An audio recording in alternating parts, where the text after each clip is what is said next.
somebody's home.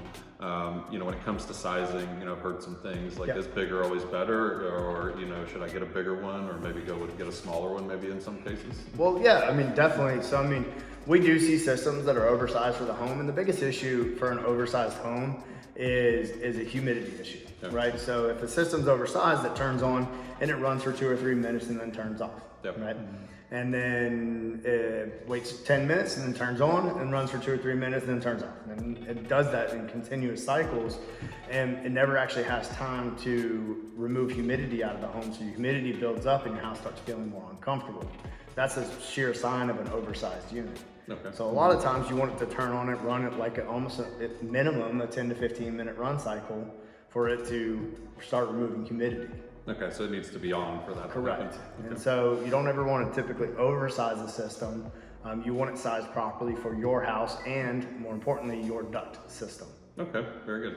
And what about things when it comes to, we've heard about a lot of devices, obviously indoor air quality stuff is big, but what about things like humidifiers and some of those indoor air quality things? Well, yeah, that's another thing that I hear all the time.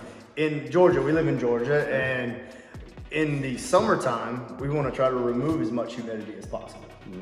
In the wintertime, we basically want to add as much humidity as possible.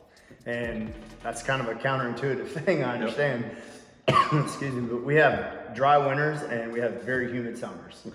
And so having two devices that can handle both of that, or having a certain system that helps with dehumidification, can help handle that and make your indoor air much more comfortable. Okay, and what are some of the things maybe you've even heard from customers maybe after they've purchased or chosen those products? Are people typically happy with those? Do they really see a real difference? Or what are some of the things you hear from customers about, say, a humidifier or about indoor air quality devices? Yeah, so the feedback we get on any basically indoor air when we go in and correct indoor air quality, that's one of the number one things that we hear feedback from, right? We can do this very large, elaborate system and everyone's happy, but they're not ranting and raving about it, right?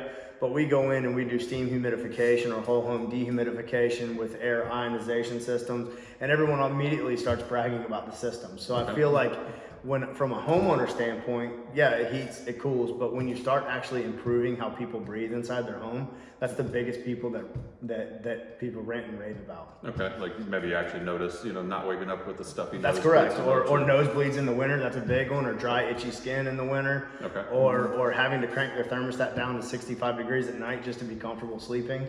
Yeah, all those things, that's what I hear the most feedback on. Okay, and you those things are accomplished, like when the temperature is lower, you're controlling the humidity. That's correct. So the comfort is different, right? That's correct. Okay, very good. Anything else you got, kind of some common things that you feel like we haven't touched on that maybe people should ask or think about before you come out? 100%. I want to touch on one thing. A lot of people shop brand base and, brand of equipment, brand of this, and I know I touched on it earlier. The brand of equipment does have a small, or has a portion of, making a decision with what AC purchase or the heating and cooling purchase. But it should be a very small portion of it. And the reason I say that is people always shop brand when they really should be shopping the company. Okay, and why is that? Because I can take the most expensive system on the market and have two guys that don't know what they're doing install it. And that system probably won't last 5 years. Okay. Then I could take the cheapest system on the market and have two very qualified technicians install it down to perfect, and it won't have any issues for 10 years. Okay. So when you're shopping a brand, you're really almost shooting yourself in the foot, right? Okay. Of course, everyone wants a high quality brand, that's fine. Yeah, it's not like we would use a bad brand, right? Exactly. we don't want the warranty. No, well, we don't. No, of course we don't. But what I'm saying is basically when you're shopping brand, you should really be shopping the company. Okay. You should be shopping their reviews. Are they using outside labor forces to install it? Are there checks and balances? Are there warranties involved? Are there labor warranties involved? Are there multi-year maintenance packages involved where they're going to continue to come in your house and maintain the system for you? Okay.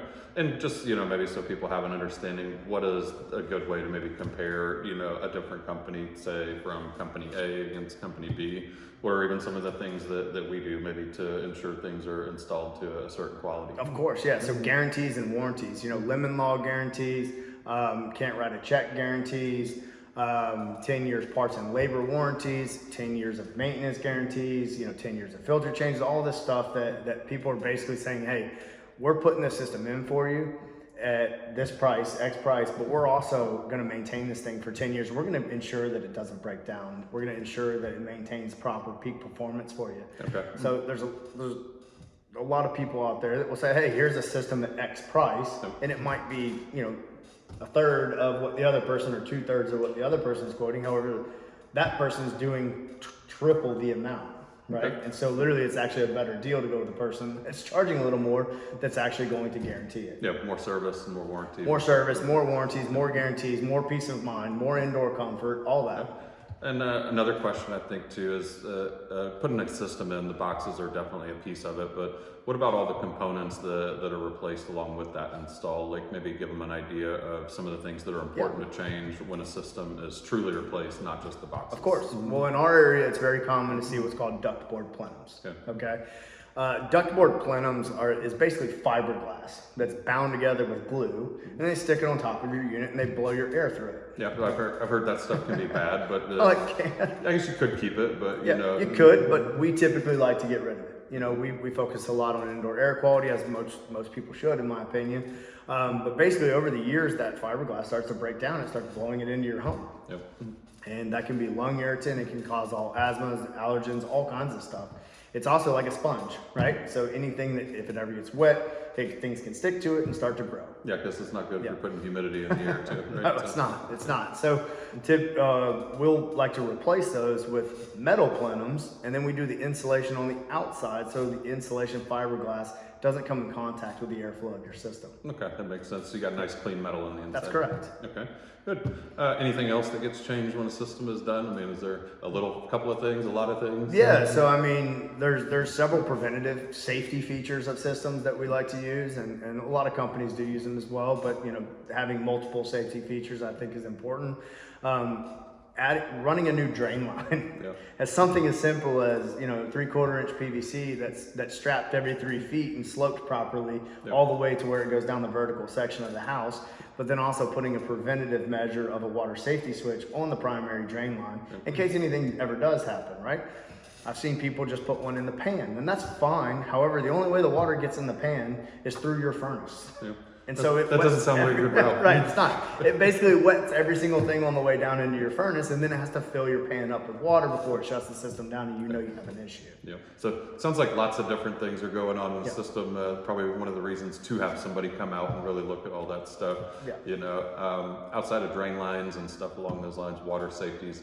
How else? I think safety is a big thing that everybody should be concerned about when they're changing a heating and air system, obviously, especially if it's a gas unit, but even electrical. So what are some of the safety things that maybe people might have questions about? How do you know this unit's put in a safe way if they're getting a replacement? So, I mean, I would say, you know, carbon monoxide detectors are always good to have if you own a gas appliance. You know, having one that's proper. And another thing is also check your carbon monoxide detector, right? They make carbon monoxide alarms and carbon monoxide detectors. Okay. An alarm basically has the alarm response time of 400 parts per million for 15 to 20 minutes. When you're at 400 parts per million, some things can already start happening to you, okay? And so having one that will actually detect CO is, I think, important when it comes to a safety feature as well. Anything else with like the gas on the system, if they're replacing gas line or doing gas line work, so, how do they make sure that's safe? Yeah, so every system should have a sediment trap, which is basically a spot where sediment from the gas company can actually fall down into to prevent clogging your burner ports or clogging the screen of your gas valve as well. Having a shutoff properly done. And another thing we see in our area is you can't penetrate the cabinet with a gas line flex connector. Yeah, those all flexible things. Yeah, the flexible gas line, it can't go through the cabinet of your furnace. Gotcha, makes sense. So, outside of that, any other kind of last tips? You know, you would think that maybe common questions again that you've run into on a repeated basis that people tend to ask a lot. You know, the biggest things I think we kind of touched on them was indoor air quality, warranties. Does the company offer financing?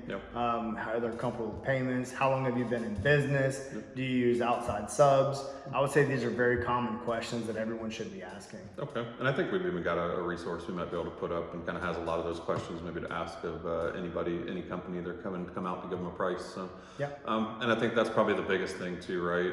That we'll kind of wrap up with is price, and obviously how you pay for it becomes a big concern too, because you know, it's probably a pretty big investment a lot of times to do a HVAC system replacement and ductwork and all that kind of stuff. So it is. So how do you know what the right thing is to pay for this, or how much you should spend or shouldn't spend? Well, I mean, there's flexible solutions with payment plans that we offer. I know whether you want to finance it for 6 months or whether you want to go all the way to 15 years. There's payment plans for everyone along the way. Okay, so you can make it easy and affordable, especially if you're going to be in the house for a while. Very much so, yeah. And I always say let the power company finance it for you, right? Okay, what does that mean? So basically, if you can get a system that costs you, say the system, for instance, costs $300 a month to run, okay? That's a high number, I understand that, but then a new system will cost you $100 a month to run. Okay. And say your payment is $120, well, you're making $80 a month by purchasing a system. Yeah, I never really thought about it like that. Yeah, so you could make it up in the savings, That's potentially, correct. Yeah. depending on how old your unit is. Yep. Okay, very good. All right, any last thoughts or anything else about financing or just overall? No, I think that covers most of it. All right, awesome. Well, definitely, if you got any more questions, feel free to reach out to us. Again, I'm Dustin with Cheeky Heating, Cooling, and Plumbing. And I'm Chris with Cheeky Heating, Cooling, and Plumbing. All right, we hope this helps, and let us know if you have any questions.